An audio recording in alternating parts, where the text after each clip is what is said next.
السلام علیکم ورحمۃ اللہ وبرکاتہ۔ ایک بہن کی طرف سے یہ سوال آیا تھا کہ عذاب قبر سے متعلق کچھ رہنمائی قرآن و سنت کی روشنی میں کی جائے۔ دیکھیں، عالم قبر یا عالم برزخ کا جو عذاب ہے وہ برحق ہے۔ ہمارے نبی صلی اللہ علیہ وسلم نے فرمایا،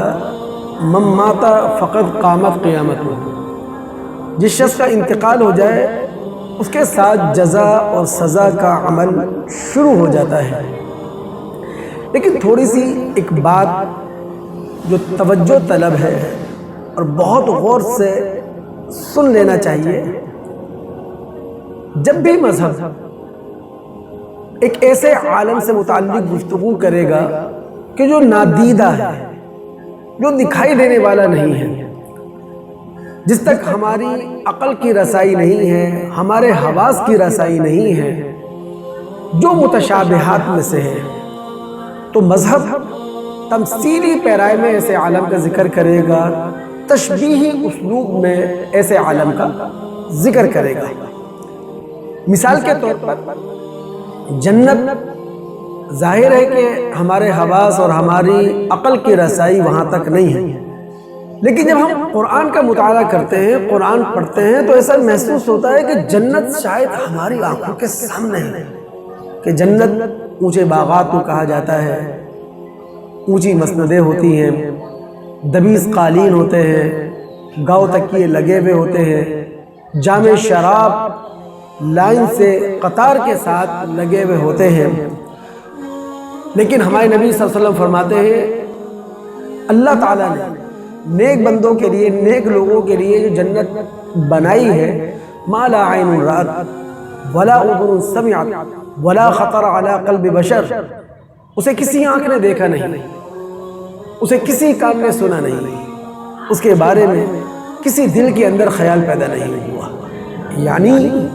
جنت سے متعلق مذہب نے جو گفتگو کی ہے وہ تمثیلی پیرائے میں کی ہے، وہ تشبیہی پیرائے میں کی ہے۔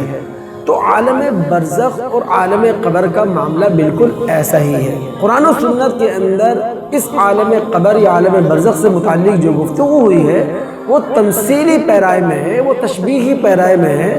ہمارے حواس کی رسائی وہاں تک نہیں ہے، ہماری عقل کی رسائی وہاں تک نہیں ہے، لیکن عالم قبر اور عالم برزخ کا عذاب برحق ہے۔ یعنی مرنے والا جب مر جاتا ہے تو اس کے ساتھ جزا اور سزا کا عمل شروع ہو جاتا ہے۔ اللہ رب العالمین نے سورہ مومن کی آیت نمبر 46 میں فرمایا، النار یعرضون علیہا غدوا وعشیا، فرعون اور آل فرعون کے سامنے صبح شام جہنم کی آگ پیش کی جاتی ہے۔ ہمارے نبی صلی اللہ علیہ وسلم کی اس بارے میں بہت ساری احادیث ہیں۔ ایک حدیث جو بخاری اور مسلم سے تعلق رکھتی ہے، جس کے راوی سیدنا ابن عمر رضی اللہ تعالی عنہ ہیں، اور اس روایت کا مفہوم کچھ یوں ہے کہ جب مرنے والا مر جاتا ہے، اسے قبر کے اندر رکھ دیا جاتا ہے، تو اس کے سامنے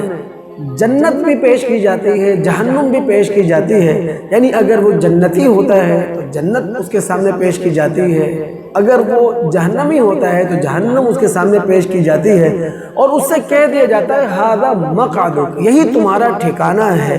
اور جو جنت اور جہنم پیش کی جا رہی ہے مرنے والے پر، وہ قیامت تک اس کا سلسلہ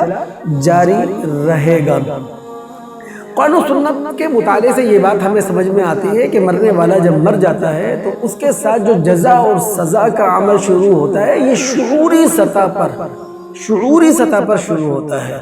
یعنی اس کو شاہ ولی اللہ محدث دہلوی رحمۃ اللہ علیہ نے اس طرح سمجھایا تھا کہ جس طرح ایک سوتا ہوا شخص اچھا خواب بھی دیکھتا ہے، ڈراؤنا خواب بھی دیکھتا ہے، اور اچھے خواب کی لذت کو بھی محسوس کرتا ہے، ڈراؤنے خواب کی ہیبت ناکی کو بھی محسوس کرتا ہے، یہی معاملہ قبر کے اندر ہوتا ہے کہ اگر وہ جنتی ہے تو جنت کی نعمتوں کو محسوس کر رہا ہوتا ہے، اور اگر وہ جہنمی ہے تو جہنم کے عذاب کو محسوس کر رہا ہوتا ہے۔ جو ہمارے مذہبی حلقوں میں قبر اور برزخ کے حوالے سے ایک اختلاف نظر آتا ہے، میں سمجھتا ہوں یہ اختلاف لفظی ہے۔ چاہے آپ اسے عالم قبر کہیں، آپ عالم برزخ کہیں، وہ نادیدہ عالم ہے، نہ دکھائی دیتا ہوا عالم ہے، ہمارے عقل اور ہمارے حواس کی رسائی وہاں تک نہیں ہے۔ جو آسمانی اور الہامی مذاہب ہیں انہوں نے اس عذاب کو جو قبر سے تعبیر کیا ہے، میری طالب علمانہ رائے میں اس کی بنیادی وجہ یہ ہے